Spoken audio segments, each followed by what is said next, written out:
Buenos días, es un placer para mí saludarles y participar en este evento que tiene como objetivo, ¿no?, promocionar los productos canarios que tanta demanda han tenido por los importadores europeos. Esta acción ha sido organizada por la Consejería de Economía, Conocimiento y Empleo a través de Proesca con la colaboración de Agricultura. Es la primera acción que vamos a hacer en varios mercados europeos simultáneamente. La COVID nos ha obligado un poco a adaptarnos y a modificarnos, y yo creo que esta acción que se va a hacer, esta cata virtual que vamos a hacer de productos canarios, pues hay que ponerla en valor y hay que también tener en cuenta que todo esto lleva un trabajo, una logística, y quiero un poco agradecer también el trabajo que han hecho los técnicos de Proesca, tanto de aquí en Canarias como nuestros delegados europeos.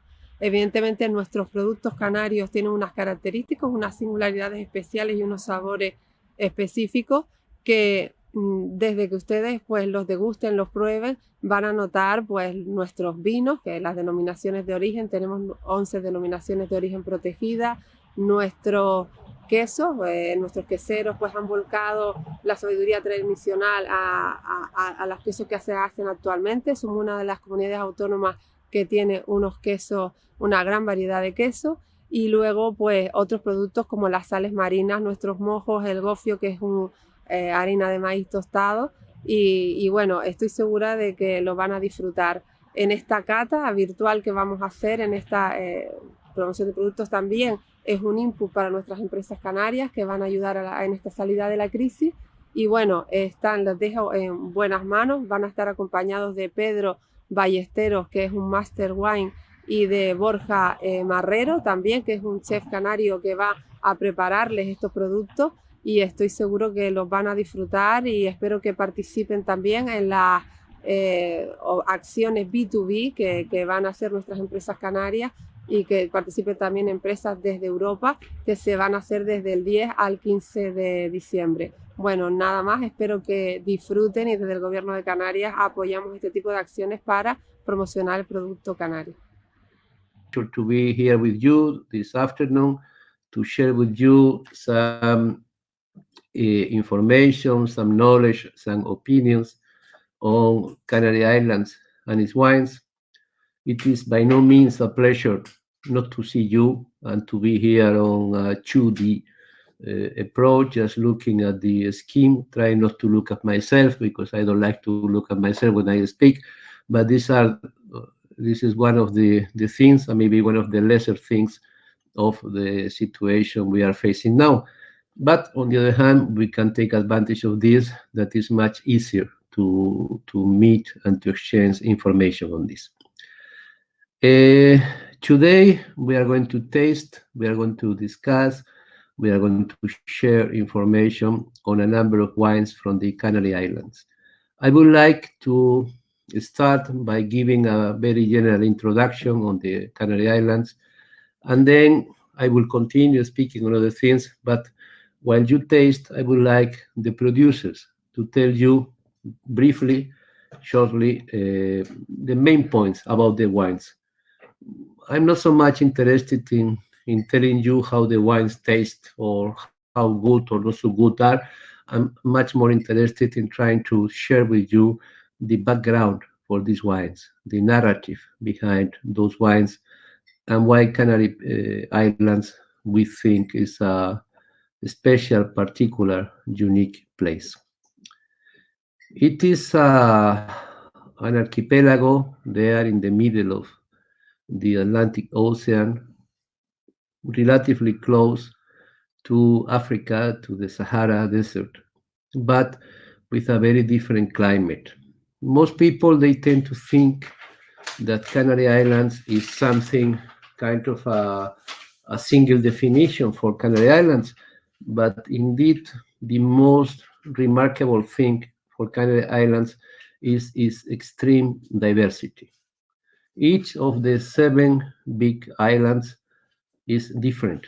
They have completely different climates. They have different influence of the winds, different exposures. Because of that, and this is an important thing, you will find very different wines in each island.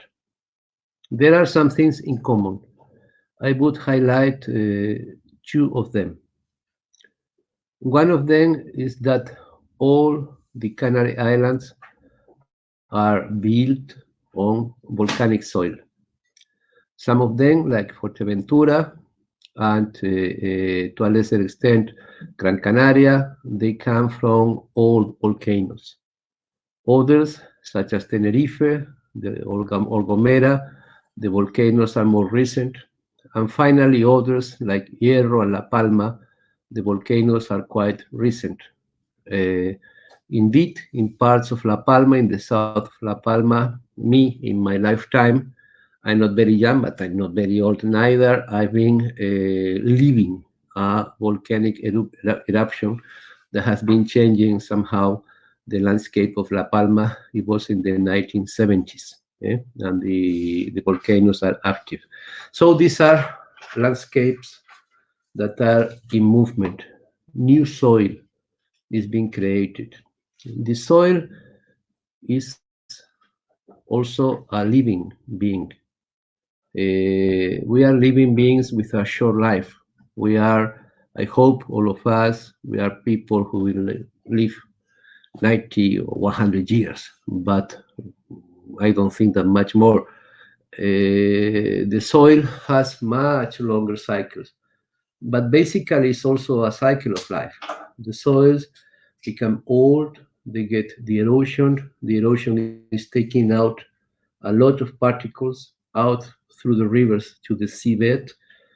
There is a kind of an absorption of part of this in the seabed. You see that the seabed is always clean because this is disappearing. There is something going inside the earth, and then the earth is freeing up a lot of new minerals, new materials, let's say minerals, but new materials through the volcanic eruptions. Because of that, volcanic soils are very young.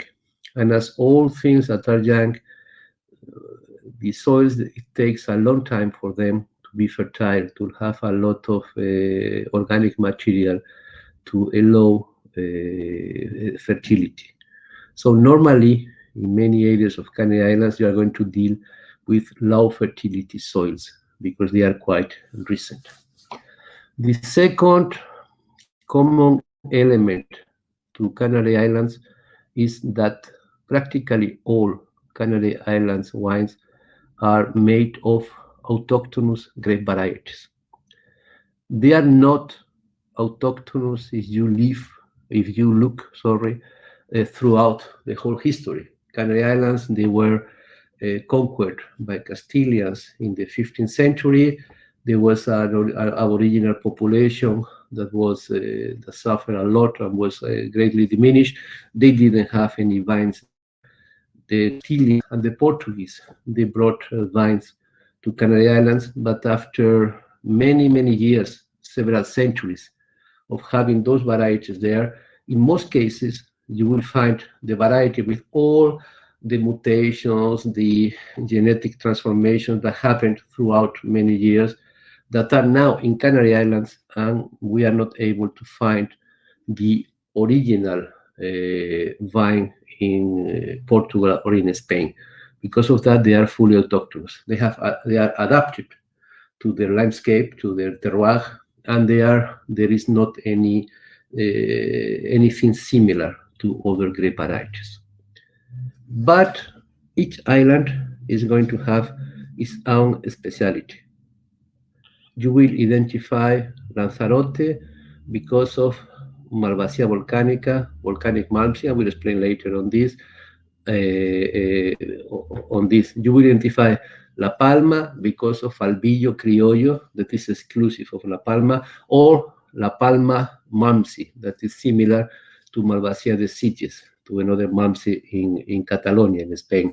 You will identify Tenerife for many more varieties, but basically Listán Negro and Listán Blanco. And Listán Blanco genetically is Palomino, In agricultural terms, it has nothing to do with Palomino. It's very different. It's more related to the Palomino that you can find in South Africa. That is also a very old clone of Palomino. If you go to Gomera, there you will find the Forastera grape variety. That despite the name Forastera, Forastera means foreign, is a grape variety that you can find it only in Gomera. So it's difficult to understand why they call it Forastera. Maybe many years ago it was Forastera, it was foreign, but now it is only from Gomera. And then you find, finally, in Hierro, you find one of the most exciting cradles of rare grape varieties that you can find in the world. It's amazing. Hierro has been an island that has been isolated for many years. It's relatively small, only 6,000 people live there. But now there are a number of grape varieties of huge quality sometimes that are being reutilized or recovered in this. So please keep this in mind, these ideas of Canary Islands. Diversity, volcanic soils, autochthonous varieties. The last common point that I would like to mention is the climate. There are many variations in climates because of the islands being closer to Africa or farther away from Africa, and there you're going to have a fresher or warmer climate. But basically, all the microclimate is influenced by the alisios. This is a kind of a wind that is doing just the opposite of what the Gulf Stream is doing in Scandinavia or in Belgium or even in Portugal or in the UK. The Gulf Stream is making that the temperatures are much higher than what you would expect because of the latitude, because it's a warm stream, basically it's a stream of energy. It's a positive energy that is being conducted there, and because of that you have lovely summers in Norway, that it would be impossible to have this in other areas of the world at the same latitude. In the south, the alisios are giving a lot of freshness. So most of you live in the north of Europe, and I'm sure that most of you know Canary Islands because it's a lovely place and not very far away to go in holidays in winter time. It's temperate, 22 degrees, 21, 23 degrees. It's 4, 5, 6 hours direct flight from the north of Europe, so it's lovely. And this is good. But the people from continental Spain, they prefer to go to Canary Islands in summertime, because in continental Spain in summertime it's a hell. It's very hot. I know that many of you like this. Me personally, it's quite difficult to stand 35, 38, 40 degrees and things like this. But many people in continental Spain, they take. Please keep these ideas on Canary Islands. Huge diversity between the islands. You're going to have very different styles of wines. Predominance, and now more and more, huge predominance of autochthonous grape varieties. Points in common, the volcanic soils and a macroclimate that is very much marked by the alisius winds that are going to create a climate that is very temperate throughout the year. As I was saying before, in winter time is extremely good for tourism because there you will find temperatures of 21, 22, 23 degrees, but also in summertime it is very nice because you will also find very nice temperatures of 24, 25, 26 degrees. This is all the variation of temperatures throughout the year. It's never very hot. Final element. Most Canary Islands, not all of them, Fuerteventura is an exception, and to a certain extent also Lanzarote, they are extremely mountainous. You have in Tenerife from sea level to 3,700 meters high. in an island that is less than 60 kilometers wide. And in other islands such as Gomera or Gran Canaria, you will find also very high altitudes. So you are going to have inside each island different climates, and you are going to have in the wines the influence of the altitude. This is going to mark which is the style of the wines. Last basic point before starting tasting the wines on Canary Islands, the history. The Castilians, they arrived to Canary Islands practically at the time that Istanbul was falling to the Turkish Empire in the 15th century, in the 1453. This 1451 was the fall of Constantinople. Then they were colonized. There were aboriginal population in all islands. This is different to Madeira that were not inhabited. And they became very important for wine production for a relatively short period in the 16th century. There was the period in which the Canary was a very renowned type of wine, very expensive. If you go to London, you will see that the financial center is now partly set in Canary Wharf. Canary Wharf means the wharf for Canary wines. This is there was a company that was called Canary Wharf Company, and they gave the name to this area. And this is a very good souvenir of the importance of Canary wines in the 16th century. Then what happened was that Spain and Portugal, they were separated in 1640. Spain became more a power on its own, but normally more aligned to France and to the continent, and Portugal became a very close ally of England, in such a way that the most important market in the world, that was London and England, was much more aligned with Portugal. So the preference was given to Port, Madeira, etc., and Canary were becoming less and less important. Spain was never a country with a very high culture of wine, so there was not any avenue for Canary wines in continental Spain. They were drinking other types of wine, and Canary, little by little, they were disappearing. They were becoming less and less important. After many years, and this I'm already speaking about the 21st century, so I'm not going to tell you a very long story. Canary wines were practically abandoned. The people even, I think, they used to have a complex of inferiority because they didn't know what to do with this, because wines are created by markets and are created by people who believe in those wines and people who is able to pay money for those wines. And it was only at the end of the 20th century that some people started to use very old vineyards in Canary to make quality wine with the best possibility. After a very short while in which they were thinking of importing international grape varieties and things like that they don't have a lot of sense, they started a process of recovery of autochthonous grape variety, a very long and hard process. Now, there are many grape varieties. You will taste some of them today that are having a real personality on this. All of this is very recent and it's an ongoing process. I'm fully convinced that Canary is not yet at the peak of its quality potential, but I think they are showing a number of styles that are showing the interest for this. Is because tourism is so important for Canary Islands.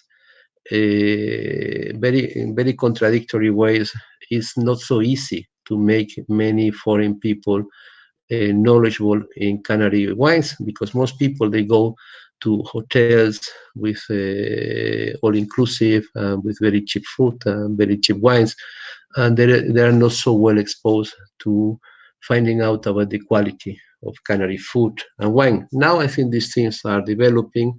I think it's a good idea by Canary Island government to have this kind of events to make you acquainted with the Canary at that moment that we are still in a development culture. Well, this is as a kind of international general introduction to this. Now I've been speaking for a long time already, including the technical interruptions, sorry for it. So I would like to start with the first wine in the tasting. I've grouped the wines. You are going to have 3 wines from Lanzarote, 1 wine from Abona in Tenerife Islands, 3 wines from red wines from Tenerife, from 3 different appellations in Tenerife that are from the Listan Negro variety, and then a rosé wine and a very particular original wine. I would be surprised if any of you know this, that is a wine because it's a fermented fruit, but it's not a wine because it's not coming from grapes, it's coming from banana. And banana is one of the specialities of Canary Islands. So I would like to start with the tasting, to go to Lanzarote. I would like to go to the island in which is it's an island with a rare story. It was an island that was until the 18th century reasonably populated. People they used to cultivate some vines, but mostly cereal and other things. But then an eruption of a volcano started. The eruptions in Canary Islands are not very dangerous. They are the Hawaiian style, slow but very, very long. In this case, the eruption of the volcano started one day and it was freeing up some lava, but continued erupting. The lava was invading more and more land, continued erupting for months and months and months. After more than 6 months, half the island was already completely buried on lava, and most people they had to abandon it. It was imagine it when you have your house and you see the lava that is approaching you and that is burning your own house in a very slow motion. It's a very hard thing to live. But then there is always a silver lining in any cloud. This new land, this new lava created in some areas a soil that was good for keeping water in the subsoil, and that was good with some work to work for it. This was the moment that viticulture in Lanzarote was born. I'm sure that many of you have seen many pictures of these impressive holes that are being dug in the soil, sometimes so deep as 3 meters deep, just in order to have 1, 2, or 3 vines planted there to protect with very small walls. It's a huge work to keep those vines alive. And until recently, most of those wines from Lanzarote, they used to be sweet wines that they were keeping a high level of residual sugar. But it was recently, already in this century, that there was a variety that is a crossing of Malmsey and Marmajuelo. Saying in the landscape of Lanzarote, I was mentioning after the eruption, everything is covered by lava, by the Picon, and the people living there, they don't have any other option than to make viticulture, because viticulture, as you know, is the agriculture of very poor soils and is a way of living. So they were moving soils and creating this very particular style of viticulture that you've seen, I'm sure, many pictures on it. They dig a big hole in the soil. This big hole, they put some lava on top of it in order to prevent water evaporation. They plant for each hole sometimes 2-3 meters deep, 1 vine.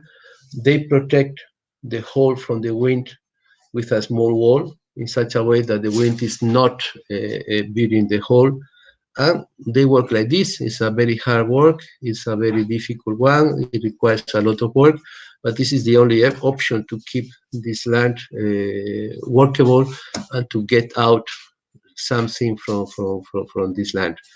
For many years until recently, most of the wines, they were very good. There are some excellent examples from El Grifo, but they were sweet wines. Sweet wines now, they don't have so important a market. And it was recently, in this century, at the end of last century, that a crossing of the autochthonous Marmajuelo with Malvasia, that is called by the people from Lanzarote Malvasia volcanica, was expanded. It is a great variety. You will taste it. That the major advantage is that you can produce lovely, dry, crisp wines. Wines that are not telling you of a lot of hot, a lot of heat. Wines that are telling you about a lot of freshness and that they have a particular narrative.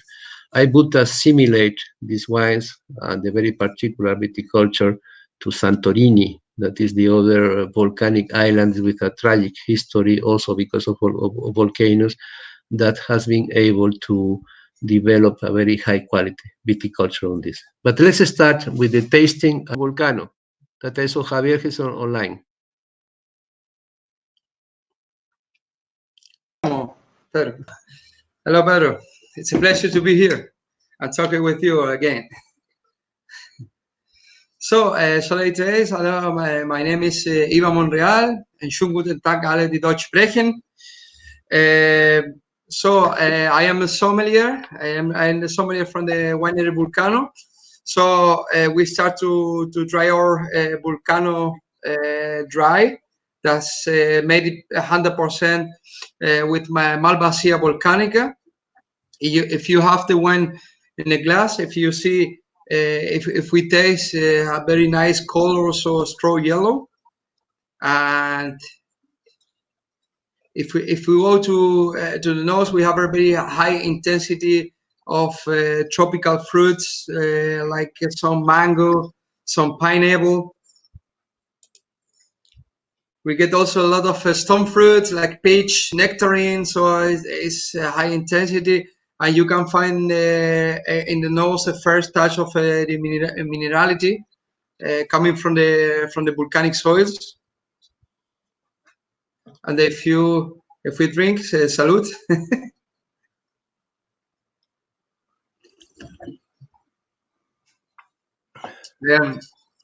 We have a really nice dry, crispy. So it's you have a very nice acidity on the palate. You have a lot of these tropical fruits, and you can feel a light also this minerality from the soils, and at the end you have a touch of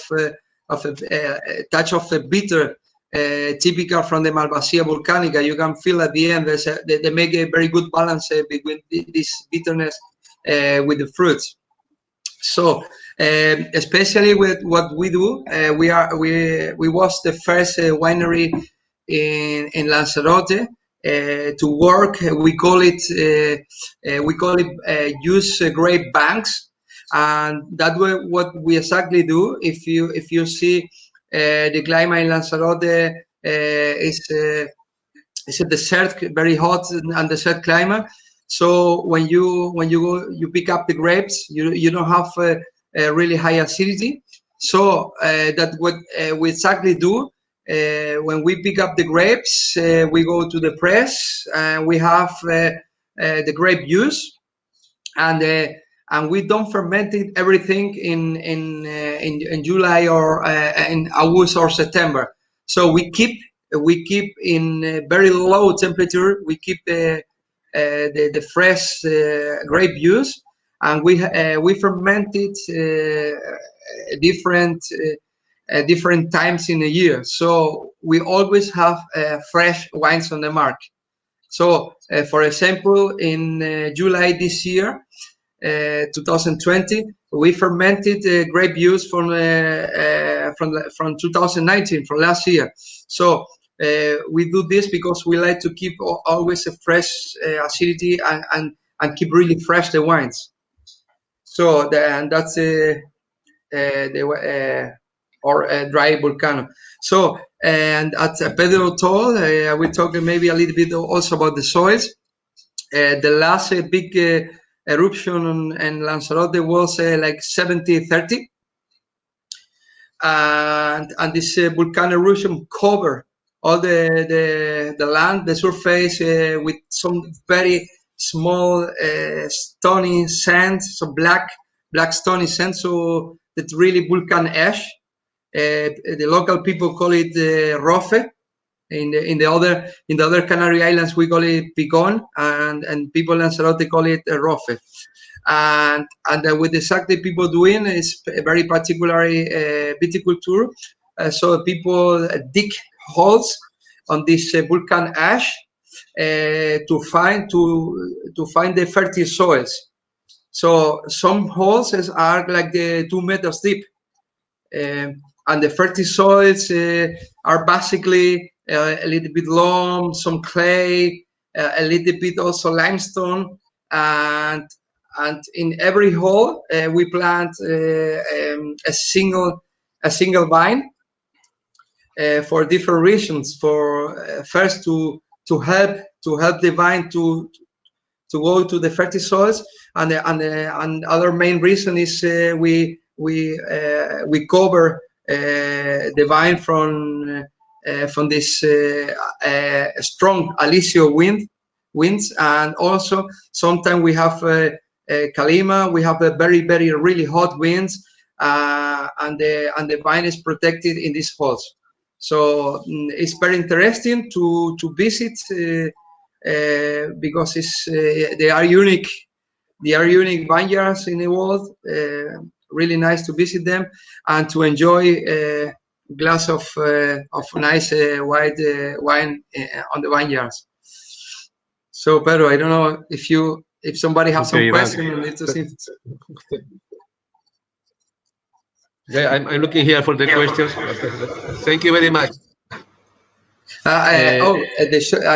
Somebody told about yes, please, show all the bottles. Yes, we are also the first and the only winery on the Canary Islands. We have original certified for vegans.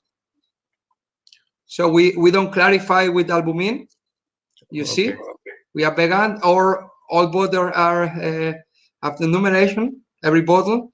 So we take really we take really respect with the wines, with the grapes we have, and that what we try to do on the winery is to show the special Malvasia volcanica and the special vineyards. We try to fill up in the bottles.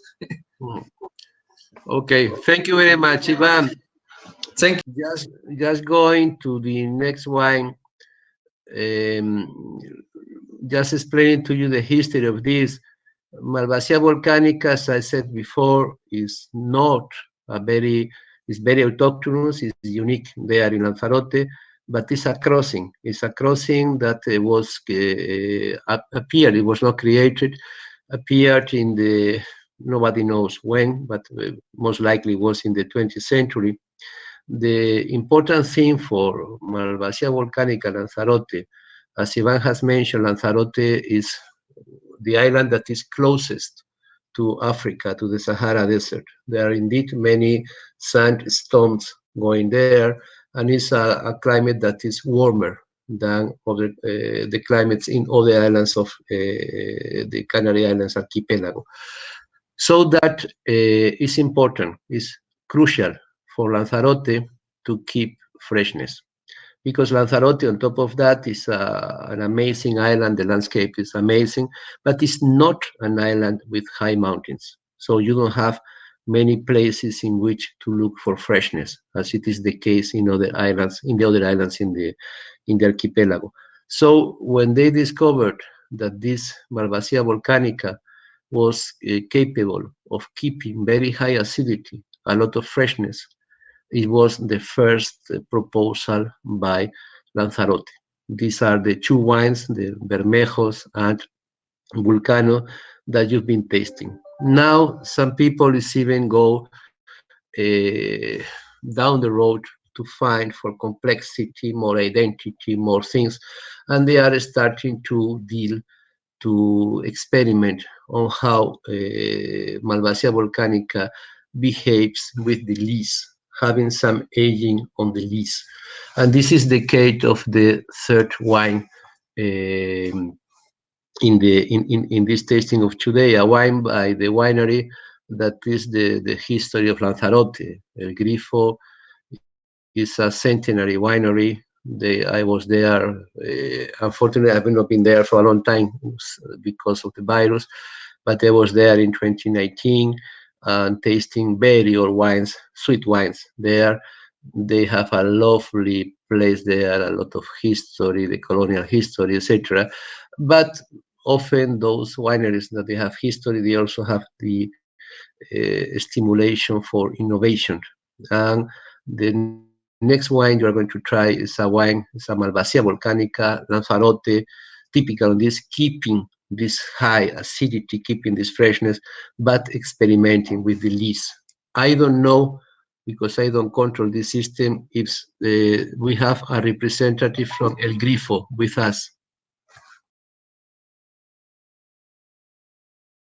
Hi, nice to meet you, everybody. My name is Luca, and I work as export responsible for the winery Grifo. And as Pedro told just a few minutes ago, what we are betting this year is to try new different innovation in our wines. So what we are looking for, we have a lot of projects in the next 10 years. And the three main projects we have is to convert our complete vineyards to be organic. So in 2022, we're going to be certified as organic vineyards, so organic wines as well. And as Pedro mentioned before, what we are trying to do is to work on the possibility to keep those Malvasia for a longer time and try to make something different that is not just a fresh, young white wine, what is normally the terroir of Lanzarote, but we're looking for something that could be aged also in your winery as a white wine. So this year, actually it's been already 3 or 4 years that we are tasting and we're making some new experiments, but we finally find out the way to work the Malvasia and keep those flavor for more than 1.5 years or 2 years. That normally is the profile of a young white wines of Lanzarote. So what we try to do is to elaborate our own yeast, and 2020 has been a negative year for the COVID, but it's been very positive for the elaboration. We could do it in our winery because we elaborate for the really first time as the first winery in the denomination of Lanzarote to produce 100% wine with our own yeast.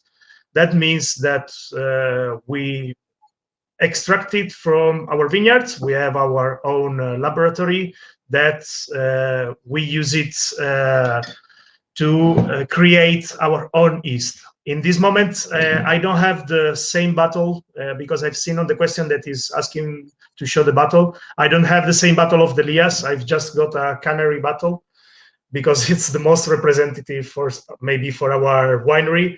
But El Grifo, just to let you know, has this logo that we can see here. Okay.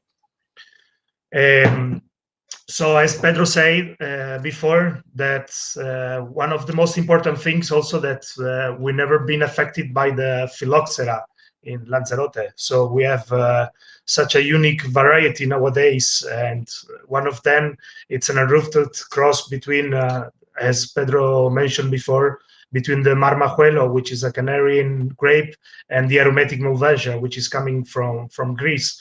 So we do have this special, a unique variety with such a unique flavors and aroma. And of course, what we are trying to do is to have our own identity on our wines.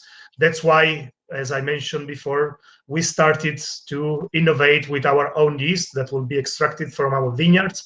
The second bet of our company is to change everything to organic. So it's been a long time that we are processing already without using any pesticide and insecticide. But as everybody knows, there is a term of 3 years changement to be certified as organic vineyard and organic wine. So due to this process in 2022, we can finally have our certified label on our bottle as organic wines.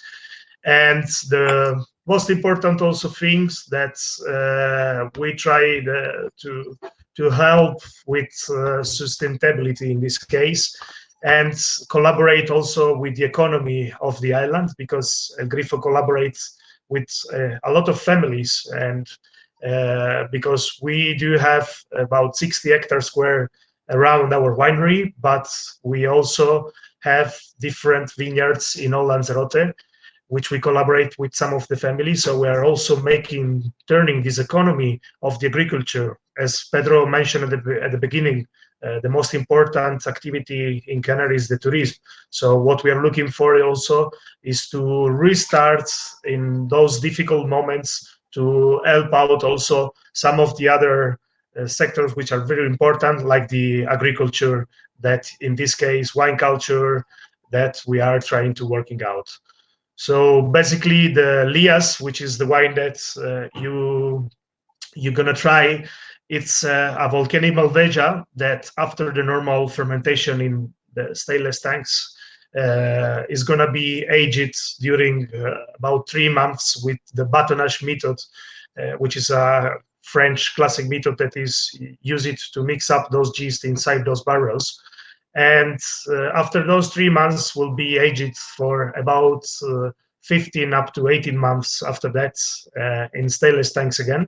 So what we are looking for, it's a wine that keeps flavor and aroma during more than 2 years, which is normally the average life of Malvasia dry young white wines. The Lias, it's something that for sure will lose this freshness in mouth, but and in noise, but we're gonna win in complexity. So we're gonna finally have this structure, this beside kick that normally we wait also from a white wine that is going to pass into French oak barrels. So the Lias, which Lias actually is the name that is the translation of yeast. Yeah, the small particle of yeast are called Lias.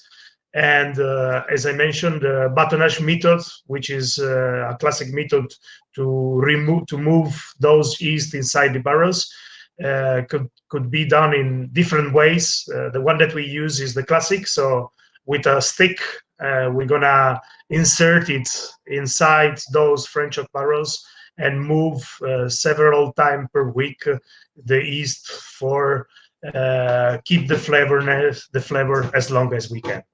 So the idea is to have finally also a white wine that keeps those tropical and those aromatic flavor that our soil, the minerals notes that our soil give it to us, but at the same time keep it for a longer term that is not 2 years, because the biggest problem of white young wines made with Malvasia is that the flavor of young wine go really fast, disappear very fast. So what we're looking for is to keep those flavor for a longer time. That's why we realized the Lias, and this year we are making a lot of micro vinification with the new methods.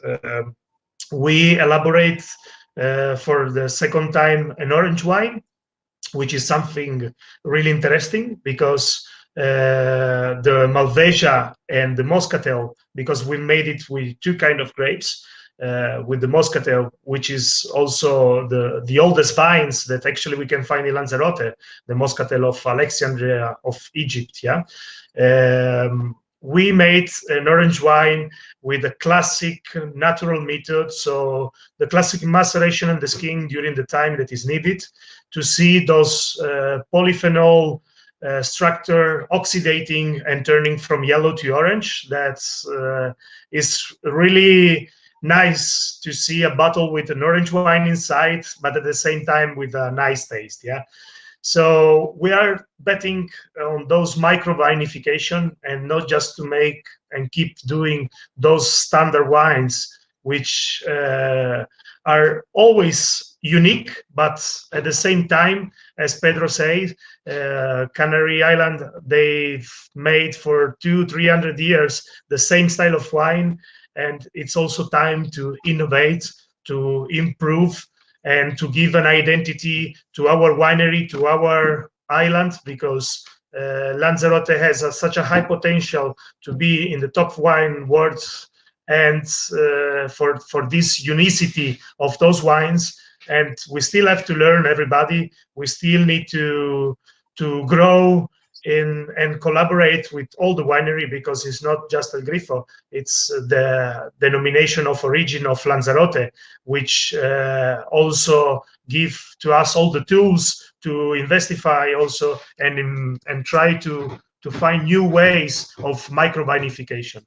So basically, I don't want to repeat, because also my colleague from Volcano explain a little bit more about the wine. Pedro already introduced Lanzarote Island, so I wanted to also explain those innovation in what they consist, because it's not just about money, but is also to make an identity, to have our own identity as El Grifo winery, and to bet on those micro production, which will be very, very rare, and particularly because they won't be easy to find in any other country in the world, due to the weather, due to the microclimate, which is completely different, and especially the one of the most important things that we don't use any water system. So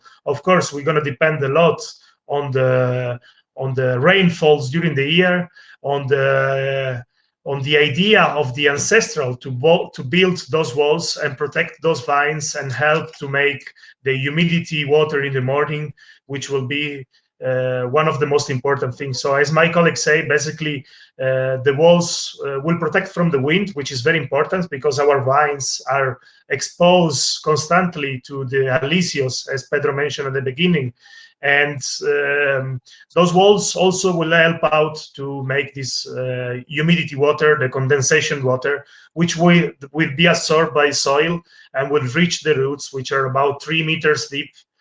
And also to let you know that the terroir, it's clay. So under this volcanic soil, there is also a part of organic soil, which is clay, red sand. And is also very typically, and you will definitely feel it when you drink it, when you taste it, because the minerality that the volcanic soil bring to our wines, it's unique, I think. That's it, to retain the water. Thank you very much. I hope. Well, Thank you. You see, this is, I think that in theoretical terms, these wines, that they have a very low pH compared, that can compare to Riesling. We are here speaking about 3.1 pH, that they have a freshness. It is worth experimenting on their capacity to improve with aging. Because of that, it's so interesting to see these wines on the list, although they already have a very good market as fresh young wines. But this also is always very interesting in experimenting for this. I remember 25 years ago, I already adore Asíptico from Santorini, and there was just the fresh mineral expression, and now they are experimenting with a number of complexities, oak fermented wines, yeast, etc. And they're adding some extra element of wines that can age. So I think this is the experiment on this. Okay, we were in Lanzarote. Now we are going to move to the largest island in the archipelago, to Tenerife. It is the largest, and also the island with more diversity just within the island, because it's largest, and second, because it is the island that is hosting the highest peak in Spain. The highest peak in Spain is not in the Pyrenees. There it is the Aneto, 3,400 meters. It is in Canary Islands. It is Teide, 3,700 meters high. And altitude is a very important element there. It's not only just the Teide, the mountain, but it's also all the mountains are separating different climates. And on top of that, if the complexity was not enough, you have different kind of terroirs and different history. In the north part of the island, most of the original colons were Portuguese people, and they used to apply Portuguese-inspired viticulture, while in the south, it was Castilian people, and they used a different way of viticulture. Now we go to Abona. Abona is a rare appellation of origin. It is not very well known, even in Spain. The production is very small, but it is the highest appellation in the whole of Spain. You can have their vines up to 1,700 meters high. This is a lot. This is an appellation that was in an area that was populated by Castilian colons. So they have the typical bush vines or low vertical shoot positioning vines, very different to the ones that are in Orotava, Icoden, that we will see later on. And these are very particular wines, very much marked by the huge altitude, with freshness, with a style. As it is the case in Lanzarote, despite we can speak about many centuries of history and things like this, everything is recent in Canary concerning quality. Altos de Trebejos is a blend of two autochthonous original or adapted grape varieties on the area, but I think it has a real personality. I don't know if the representatives from Altos de Trevejo is here online.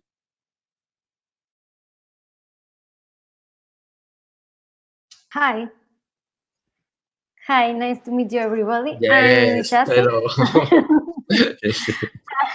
I'm Chassi. It's always a surprise for me to find out if you are there or not.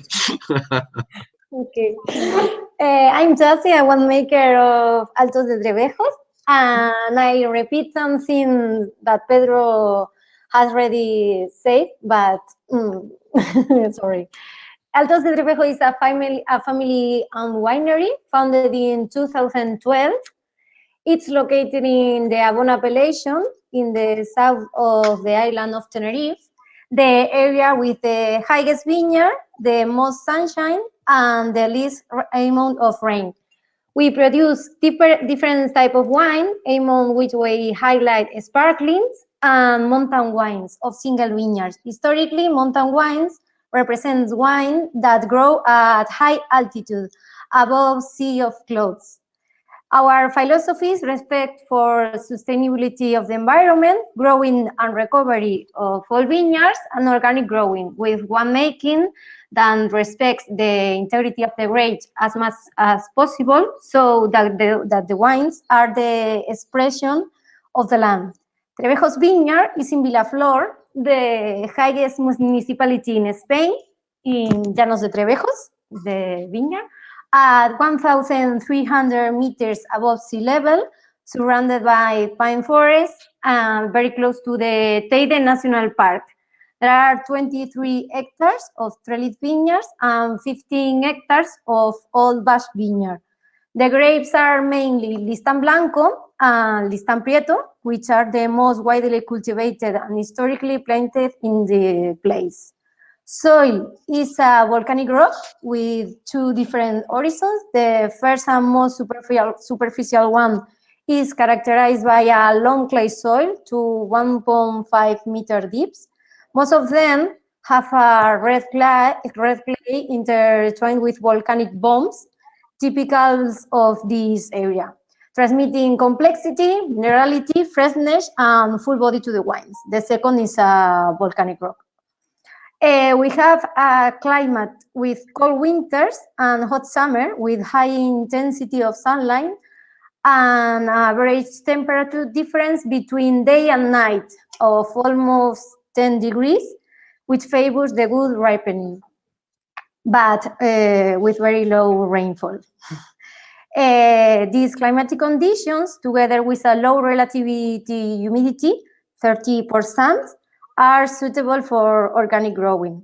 The wine to be tasted, Mountain Wine Listán Blanco and Malvasía 2017, is one of our most representative wine and reflects the environmental conditions. It's a blend of 75% of Listán Blanco from old vines and 25% of Malvasía. It expresses the characteristics of Listán Blanco from high vineyards and Malvasía, rarely cultivated at this altitude, but resulting in an elegant, fresh wine with the ability to age. I hope you enjoyed the wine. It's all. Thank you very much, and cheers. Cheers. Thank you very much. Thank you twice, because of the good presentation and because you've been brief. And stick to the point. Very good. Thanks a lot. Thanks a lot. Just to add one point, let me explain to you a little bit about Listán Blanco and Malvasía. Listán Blanco is genetically identical to Palomino, the grape from Sherry area. But as we already know in people, genetics is only part of the personality. Indeed, the Listán Blanco, or some Listáns Blanco, because I think that there are different Listán Blanco in Canary Islands as well, they have very little in common with the Palomino grape of the present Sherry. Basically because Palomino and Sherry is a more modern clone, is the Davis clone, and Listán Blanco, there are biotypes coming from the 16th and 17th century. And then because the way of cultivating them is different, and then because for sure there are many mutations and many variations. Indeed, I find something similar to Listán Blanco from Canary Islands in the most unsuspected place, is in Swaziland in South Africa. This is something that I owe to Eden Sabi, that showed to me something that was great on the point of autochthonous variety, because otherwise it would be impossible to have to spot these wines. I think they are unique from Canary Islands. And with Malvasía or Malmsey or Monemvasia, this is the same. Malvasía is theoretically and practically a grape variety that comes from Greece as Monemvasia. Then it was very famous in the Middle Ages all over the Mediterranean with sweet, heavy, concentrated wines capable of aging for a very, very long time. Honestly, in tasting, I don't find many things that are similar to present Malvasía. And the Malvasía in continental Spain is completely different to the Malvasía you can find in Canary Islands. And the Malvasía in Tenerife is very different to the Malvasía in south of La Palma. It's completely different things. I think that the climate and the things are creating real autochthonous expressions, different expressions.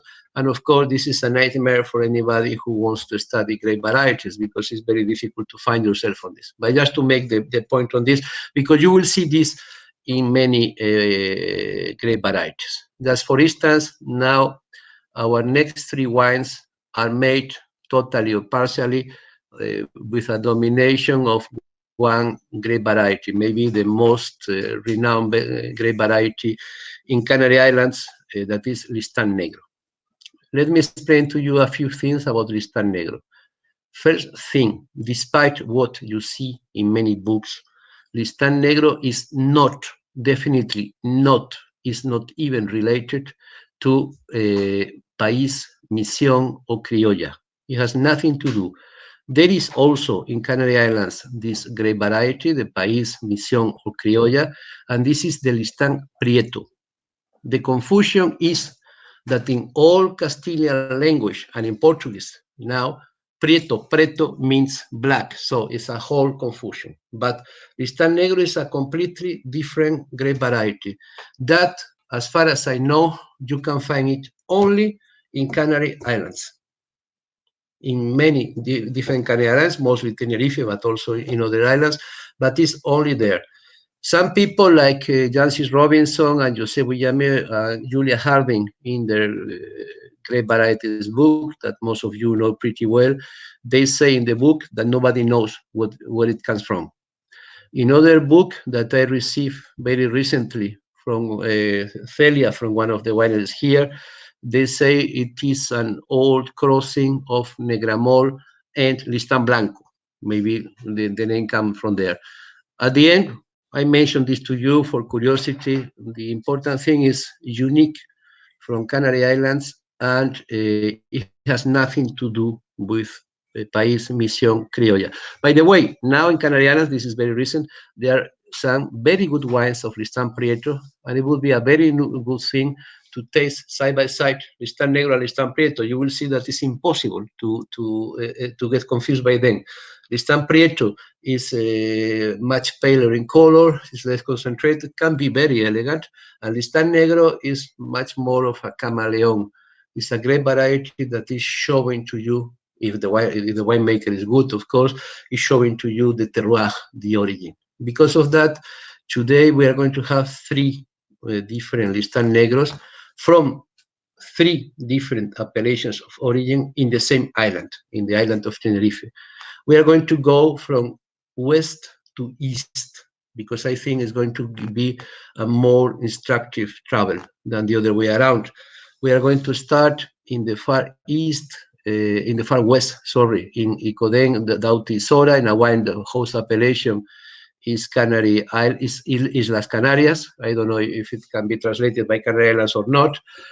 We are going to have our presentation coming from Toronto in Canada. Celia, and she's going to explain us a little bit on this. But before Celia speaks, because she's not going to tell this to you, so let me explain this to you. Celia is the daughter of one of the greatest heroes of Canary Islands wines. When Canary Islands were completely destroyed in an inferiority complex, when they were convinced that Canary wines were inferior to the peninsula, blah, blah, blah, blah, things like this, Juan Jesus, he's a teacher of viticulture in the institute in Tenerife. Juan Jesus started exploring, recovering a few vines of very different grape varieties. He went to Hierro, he visited all Tenerife and other islands, and he was little by little recovering some varieties. Many of the varieties that you are going to taste today, and many others that you can taste in other days from different islands, they owe a lot to Juan Jesus. This is one of the heroes you always need in order to recover territory, good conditions, opening of markets, modern infrastructure, but you also need heroes. And you, the hero's daughter, she's going to become a hero in due time as well. I'm sure is going to explain to us about the Listan Negro from your area. Celia, please. Well, thank you very much for the presentation. Today I am presenting Bodegas Viñático Listan Negro. This is the bottle for those who ask. As Pedro said, we are in the northwest of the island of Tenerife. And what happens with Listan Negro is that is by far one of the most planted varieties in the Canary Islands. So when my father took over from his dad back in 1990, he started to make wine with the old family vineyard that was mainly planted with Listan Negro and Listan Blanco. what happens with Listán Negro is that it has always been considered the ugly duckling grape, because it's very abundant and the clusters are very big, so people thought of it as an everyday wine, and they didn't pay much of an attention to making an excellent winemaking. But it's true that Bodegas Viñátigo has managed to communicate through Listán Negro the essence of the volcanic terroirs in the northwest of Tenerife. We are talking about very old vines, like aged between 80 and 100 years old for the vast majority of the plantings that we have. And we are doing a very easy winemaking, just 3 months in neutral barrels, all barrels, because we want to keep the fruitiness of the wine and the essence of the volcanic soils a very strong minerality. If we can taste together, you will see that there is a lot of fruit in this wine. And we think of this wine as an enjoyable glass, a chatting wine that you can have with friends. And it's one of our entry level and most affordable. But I think that goes in line with all this trend that exists in Europe right now and also in North America of glue wine. That it's very easy, and I think that from a grape that was considered the ugly duckling, we have given it kind of like a novelty. We consider it now a very excellent grape that we can take a lot from. I don't know if, Pedro, you want to add something to it while you taste? Yeah, I will confirm this. This is for me, because of that I put this wine, the first one, is the wine in which you can find the most immediate expression of the grape variety. Its intent, Viñátigo, they produce a large number of many different wines, and some of them are really ambitious, with different types of aging and with a lot of experimentation, because Juan Jesus is crazy for experimenting, most of all, and trying different things. But I think I like this wine because it's good. All of you, we are professionals in this, and we need some points of reference in our mind map on what is a grape variety is. You will see now other 2 wines from other 2 appellations of origin, now with some aging, with other things, and you can see what can be done out of Listán Negro. I fully agree with Celia. It used to be a grape variety that was considered for bulk wines and was considered that it didn't have the quality. I always defend something. In wine, as in people, novelty is a lie. People is novel not because of their genetics, but because of their behavior and how they act in life. Listán Negro is a very good proof of this, a variety that was not appreciated and now is becoming is the raw material for some of the greatest wines of Canary Islands, and it can have a large range. For me, the most surprising thing was in La Mancha in Spain with Airén, that Airén is the most insulted variety on earth.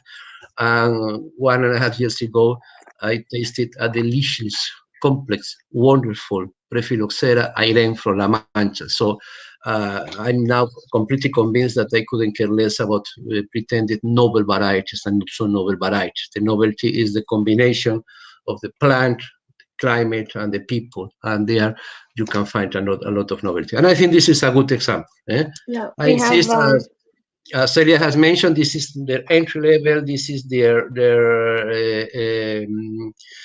wine that is very much built on the fruit, And for me, it's amazing because a few years ago there was no fruit in Listán Negro, so now we have discovered something new, and you will see the complexity. Yeah, we have all these dark cherries. We have strawberry. We also have the black pepper on the spices side. I can also get a little bit of greenish, but good quality greenish, such as fig tree leaf. And then on the palate, you get all this smokiness that you can always feel in the nose, and super elegant tannins that kind of like hug you like a warm hug. And I think it's very cool. Things to retain from Listán Negro is that we are talking about ungrafted vines, which are more or less 100 years old. Super easy drinking wine, very in line to what is in trend in Europe. affordable and easy to share when we are allowed to share wines with others, not now. Good. Thanks a lot, Celia. Thank We you. go for the next Listan Negro, and we move from the west to the extreme west to the north center of the island, to Valle de la Orotava, that maybe is the best known appellation in Tenerife, because there you find the oldest vines. Some of them are more than 200 years old. You know that in the whole of Canary Islands there is no phylloxera. Phylloxera cannot grow there because of the volcanic soil. So all the vines are planted on their own roots, and the whole area is phylloxera free. So because of that, you can have extremely old vines. The vines, you know, the phylloxera, one of the conditions when you are grafting the Vitis vinifera to the American rootstock, one of the conditions because of the grafting itself is that the life of the vines is somehow limited, and now it's very difficult that grafted vines can last for many centuries, as it was the case in the past. You can still find in La Orotava some vines that are 250 years old. If you go to some areas in Guimarães, Portugal, it's 300 years old, in Tramonte, etc. And this is very particular. When we go to Valle de la Orotava, we are going to find the most amazing viticulture there, because the vines are conducted in what is called the trenzado. Imagine extremely long and heavy vines that are pruned and threaded in a very particular way, doing kind of threads like this for many meters, 10, 12, 15 meters, and they are extremely old. It's a very particular system of viticulture, and it's giving, I think, a very particular type of wines, mostly based on Listan Negro. I think that we have our friend from Atlante Vinos. You're here.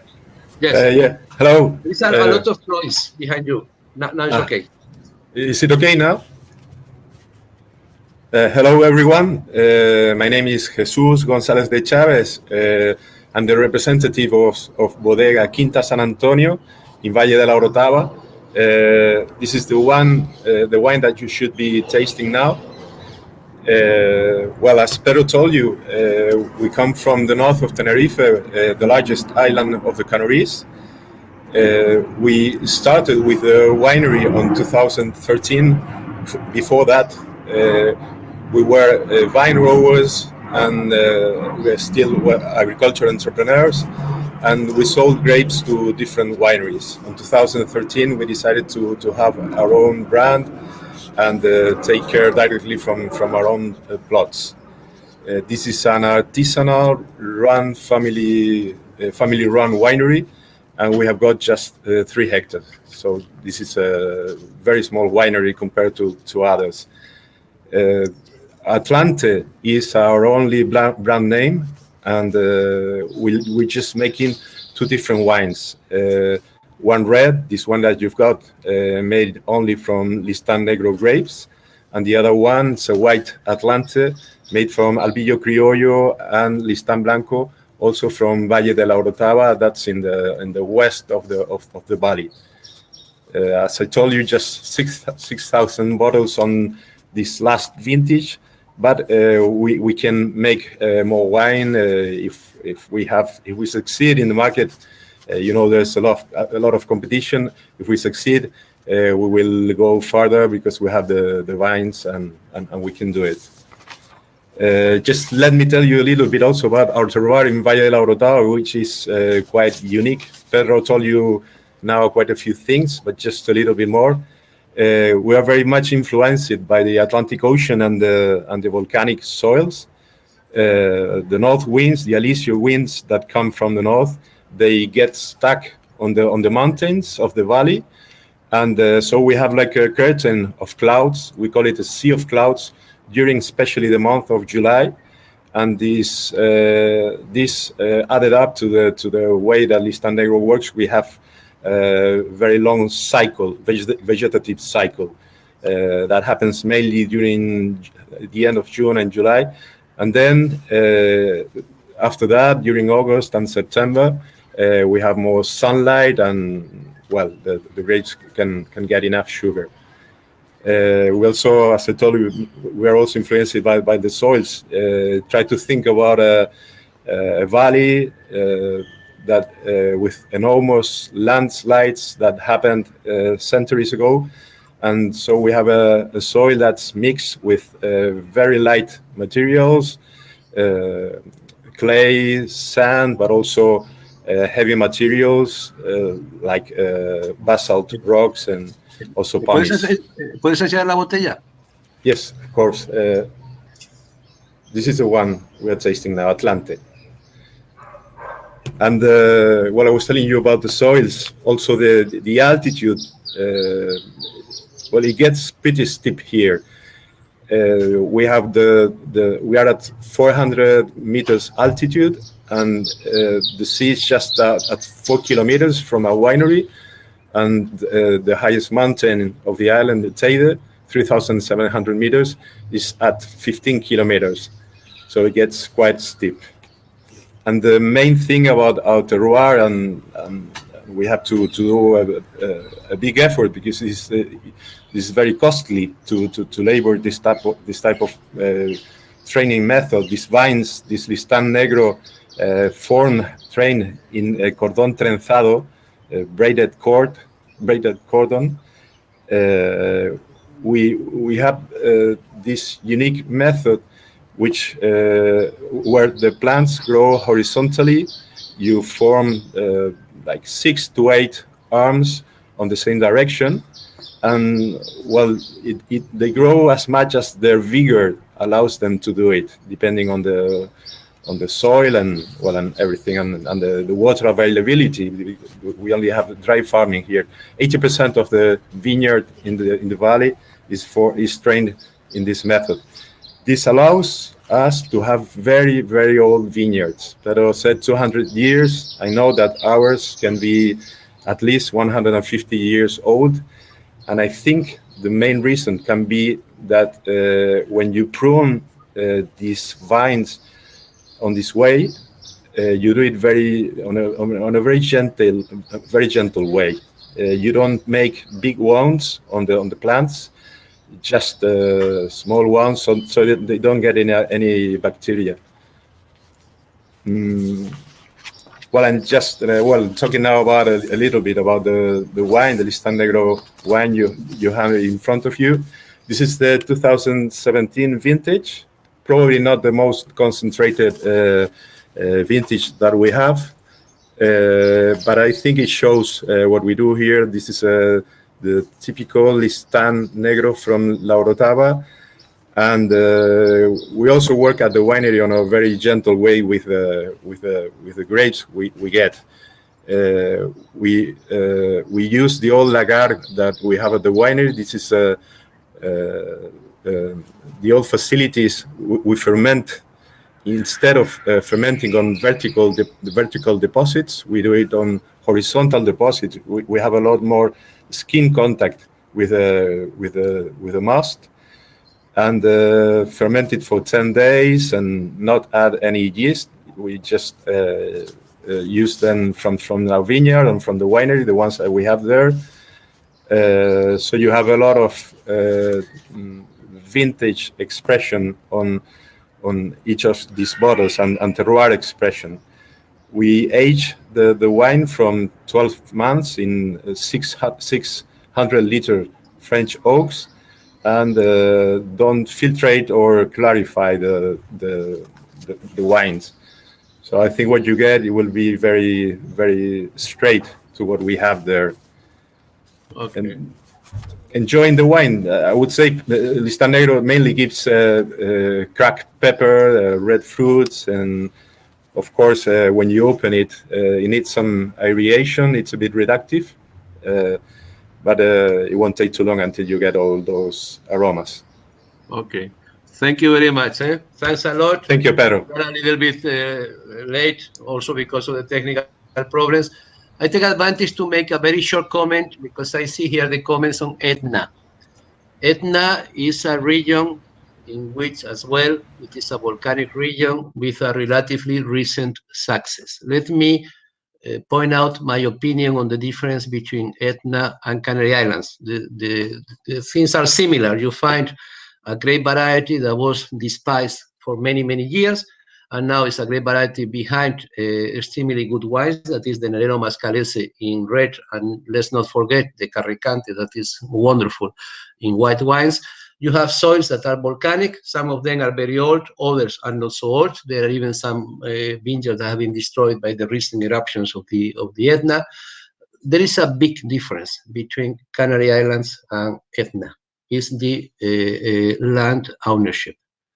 Etna became a very famous region because of the quality, and also because there were a lot of foreign investors coming into the island.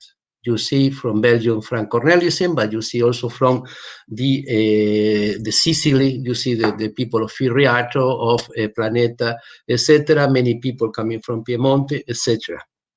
Canary Islands, the land is very scarce, and the land market is not open. So you will find that practically all, not all of them, but practically all the wineries from Canary Islands are owned by Canary people. This is a very good thing because of the love to the lands, etc., etc. But in commercial terms, it's going to take longer for Canary Islands to get into the mainstream markets, because the actors that are doing this are not global actors, are local actors. I think this is a very particular difference. On the other thing, I think that, yes, there is a lot of things that are very similar conceptually between the wines from Etna, the Carricante and Nerero Mascalese, Leso, Nerero Capucho, and the wines from, very different wines from Canary Islands. They have a unique selling point. They have a particular narrative. They have a particular story. They share this magic of volcanoes.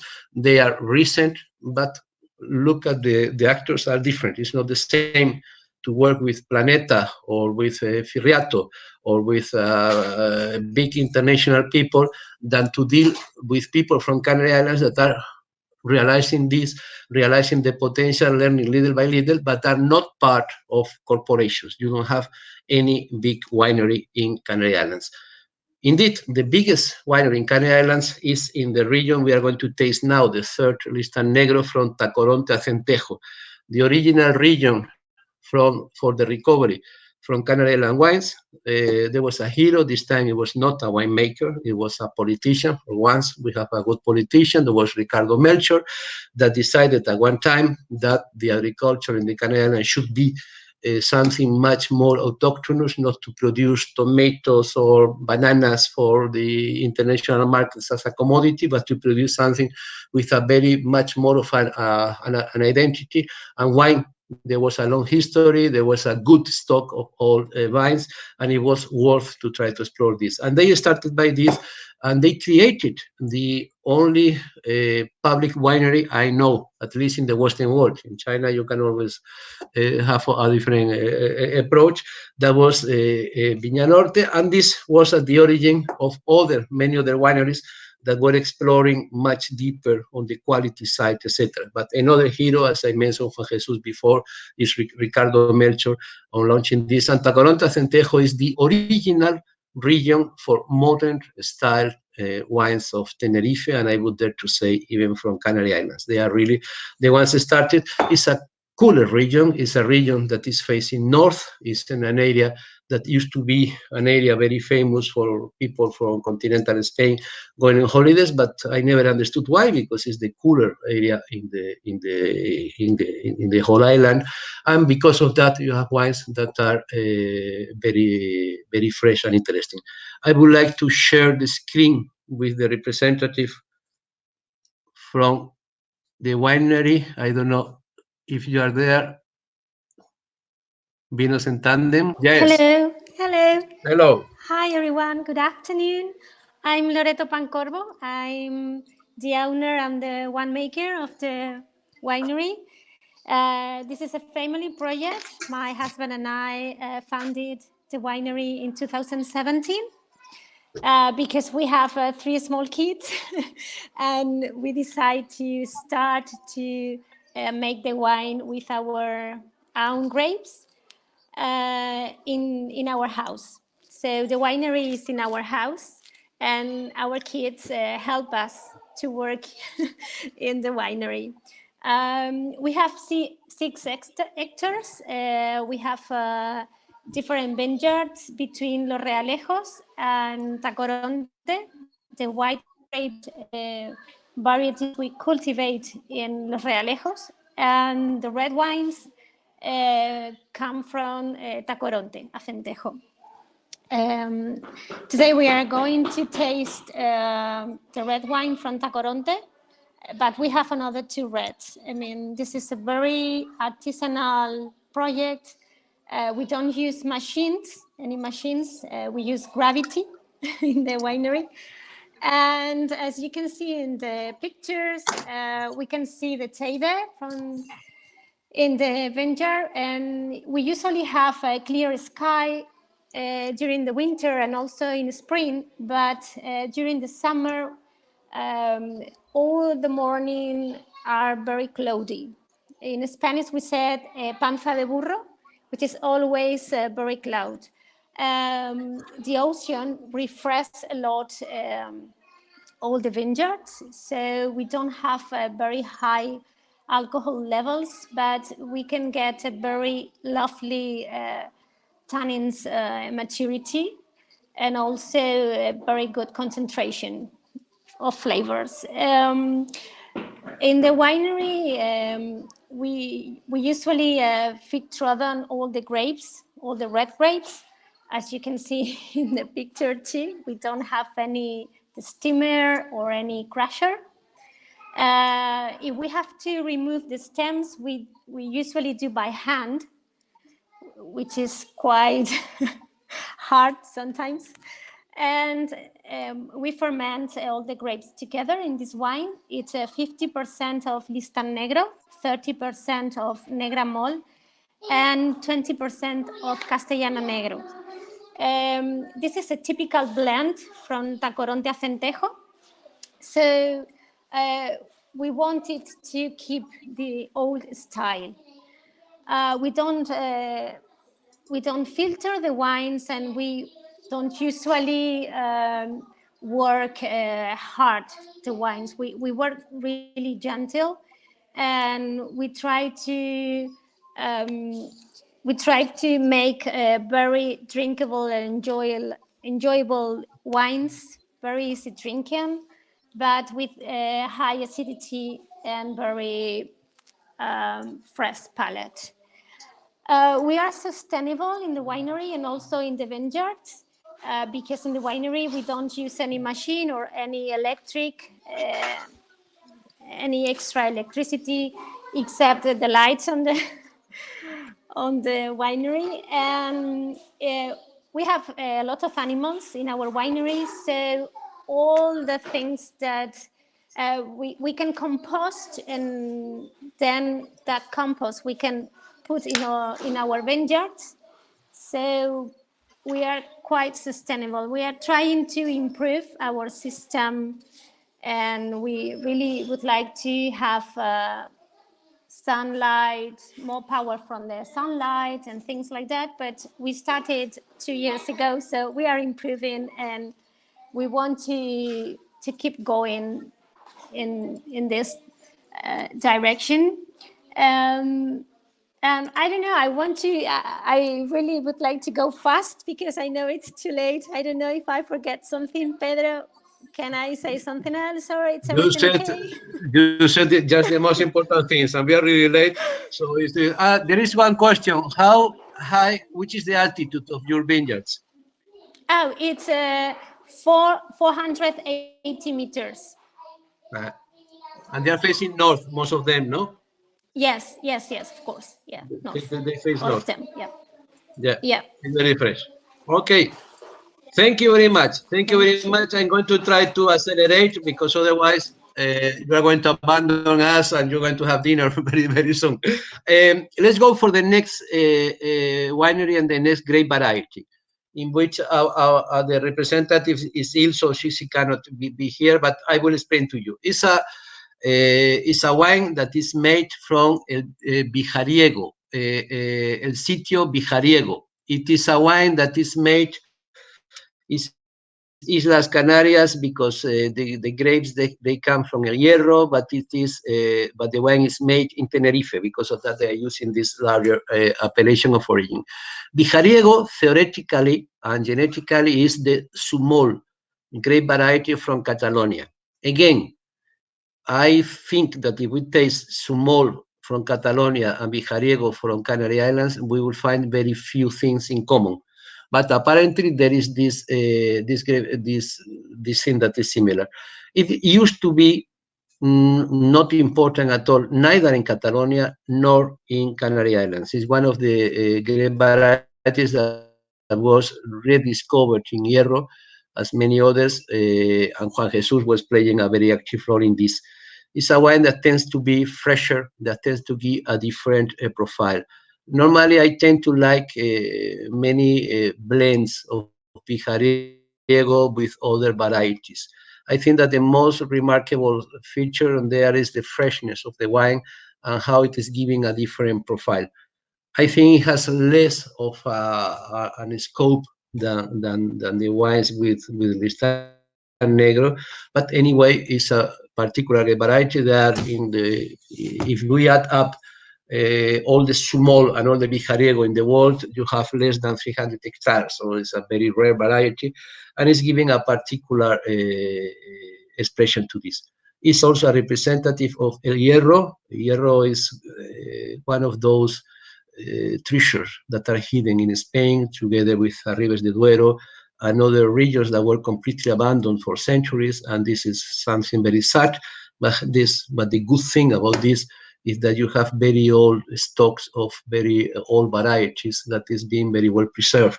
And now that the things are more open, that the markets are more curious about other types of variety, is a very good advantage. I go very quickly to the wine just before the list. Is a rosé wine. And I decided to put this rosé wine just at the end, because as you can see when you are tasting it, and you can see there is a bit of residual sugar on this.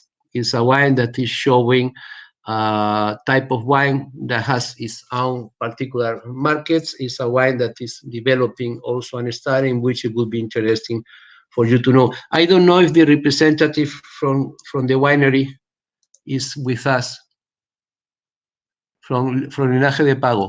Yes. Hello. Hey, hello. Hello. Hi. Can you hear me?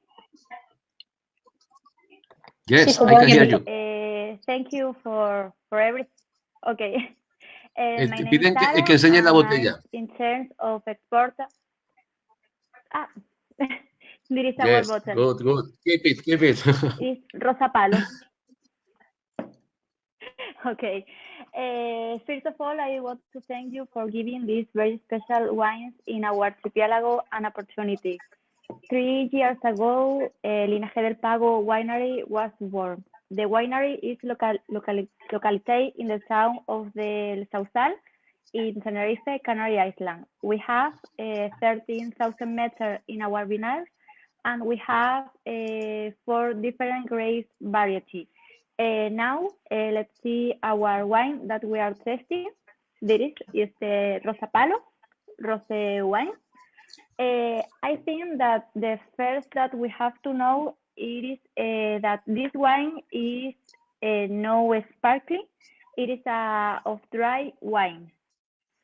The color is really beautiful. It's a pink stick, very soft. This is the reason. The name in pink stick, it means in Spanish Rosa Palo. The rosé wine is very soft, and light on the nose, and in the mouth it's preserved as like natural carbon. It is natural. It is important. It is a characteristic really different. This wine is special for our winery because the last year was awarded with gold medal, and it was our first prize wine. I hope you enjoy this wine, and thank you for everything. Thank you very much. Thank you so for being very brief. You are very kind on this. And now we finish. We finish with a wine that is not a wine, but is a wine. That is, let me tell you about 1 minute of history of Canary Islands. Canary Islands were conquered by the crown of Castile in the 15th century, but they were not immediately part of Spain. And because of the situation in between Latin America and Europe, it was the most important port of scale for going to there. And some of the practices that were applied in Latin America were also applied in Canary Islands. For this, Canary Islands was for many centuries was dedicated to kind of colonial agriculture. Canary Island was a specialist in tomato, in some cultivations, always thinking on the export markets as a commodity. And one of the not very old things after the tomato, potatoes, the cochinilla, that was the cactus, that were the specialities of the islands, they came the bananas. Bananas was a very good business because you could have the bananas at the time that the distance were more important. Early in the season in some parts of Europe, the bananas were, after a few years, were of very good quality, and some parts of the area were specialized in the cultivation of bananas. Now you don't find a lot of bananas from Canary Islands in Europe, and this is not a bad thing. It's because they are more expensive than the ones coming from Ecuador, Costa Rica, etc. They have very nice quality. They are a particular thing. And most of all, the Spaniards, they used to eat a lot of Canary bananas. So they are not so much left for export, but nonetheless, it's a very important agricultural activity. It's even more important than wine. And the most expensive agricultural land in the whole of Spain are the bananas properties in some of the islands, mostly in La Palma, but also there is something in Tenerife, Gran Canaria, La Gomera, and other islands. The great thing about this is that there was one guy who decided that he could produce a very canary wine, or something that was never produced before, and he's going to explain it to us. He's producing wine from bananas. You taste it. I was tasting it, and I was thinking of many friends of mine to whom I could give this wine blind, and they would still think of grapes and aromatics, etc. But it's up to you. It's a funny thing. But can we have the representative of Platé with us? We have a video. Hoy estamos aquí en Bodegas Platé para mostrarles cómo hacemos nuestro vino de plátano.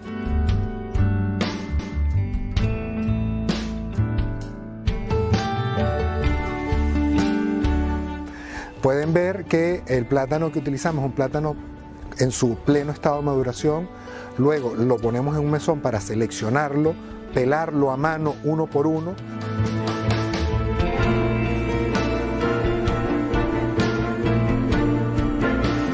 Este plátano pelado se va a triturar para obtener una especie de batido de plátano, el cual fermentamos, filtramos y embotellamos para tener nuestro vino de plátano Platé.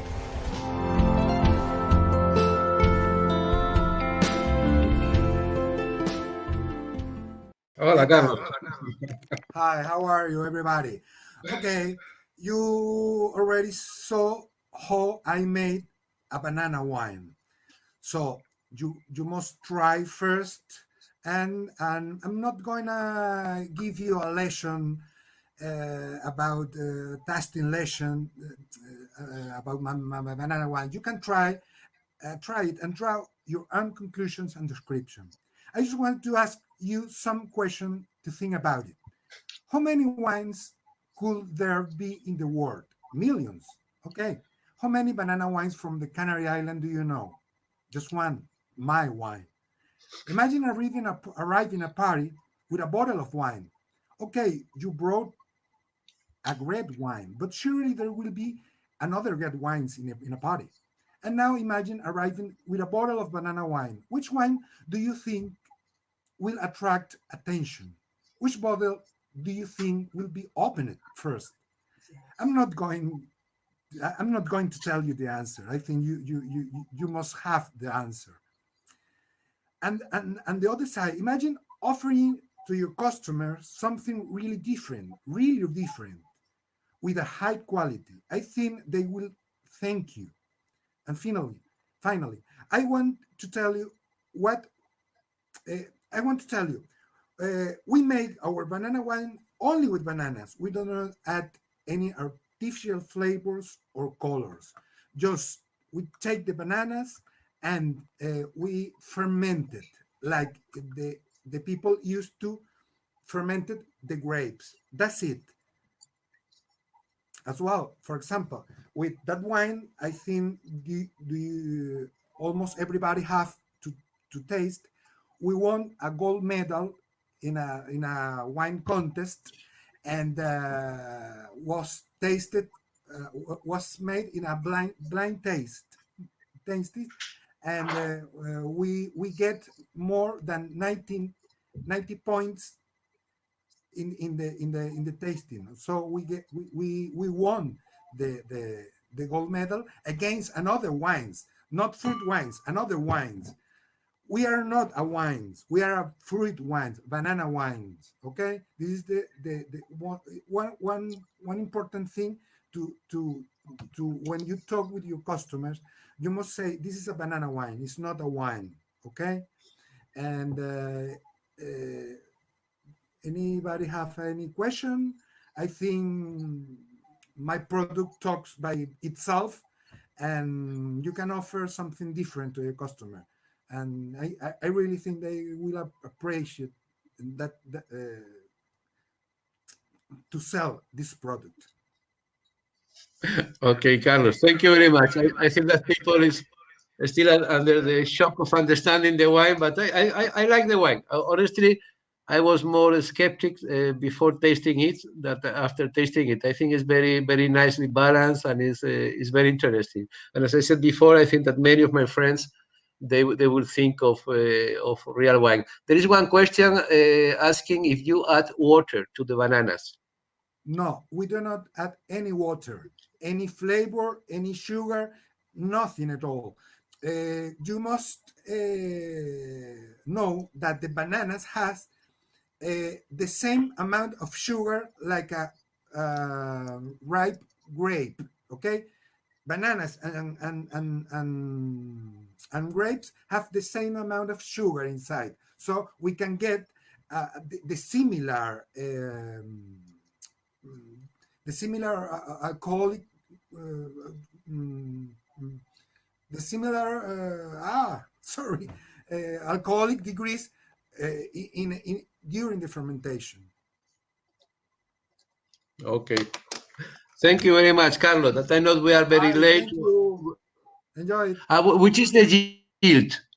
Which is the Sorry? yield that you have for the bananas? El rendimiento. We must. It's gonna be depend of the time of the year. Sometimes we need around 3 kilos. Sometimes we need around 4 kilos of banana for each liter. Wow.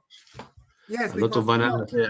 We lost a lot with we have to peel take out, and after we press we get a dry like a dry paper, and the other side the mosto. It's a mosto very sweet. It's like when you press an apple. Try to understand. When you press an apple, you get some liquid. We press the bananas after a maceration, and we get this liquid, this mosto, and we fermented that mosto. Okay. Okay, very good. Okay. Thanks a lot, Carlos. Thanks a lot. Thank you very much. So with this, we've concluded today's tasting. It is a very small tasting. As I said at the beginning, what you have in Canary Islands most of all is diversity. You've been tasting 5, 6 different grape varieties. I could mention many others that are, some of them producing amazingly good wines, such as Baboso Negro, Baboso Blanco from Hierro, Marmajuelo that I mentioned before, the Listán Prieto that also mentioned, Vijariego Blanco that has nothing to do with Vijariego Negro, Listán Prieto, Albillo Criollo, Gual, and many other grape varieties.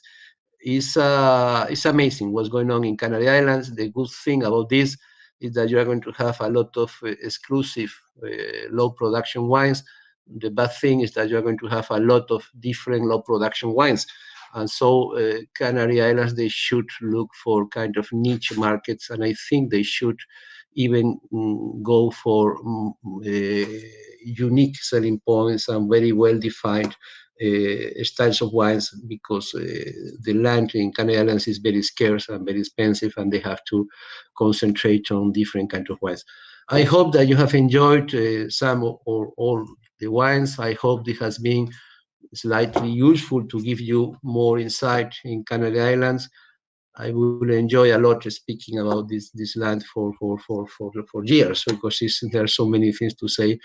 And I beg your pardon for being late on this. Part was because of the technical problem, and part maybe because I speak far too much. I don't know. But anyway, for those of you who are staying there, that are most of you, thanks a lot. For me, it would be a pleasure to see you again soon. It would be much more of a pleasure to have the capacity of seeing you in person. Thanks a lot to all. Thank you.